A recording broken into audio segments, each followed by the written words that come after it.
பிள்ளையாரு வாராரு வாராரு பிள்ளையாரு வாராரு வேல் பிடித்த தம்பிக்கு தான் அண்ணனாகி வாராரு வெற்றி காணும் துதிக்கையினை தூக்கி கொண்டு வாராரு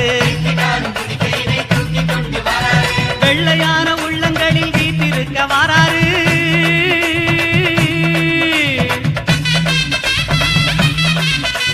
வெள்ளையான உள்ளங்களில் வீட்டிருக்க வாராரு வினைகள் எல்லாம் தீர்க்க வேண்டி விரைந்து ஓடி வாராரு வாராரு பிள்ளையாரு வாராரு வாராரு பிள்ளையாரு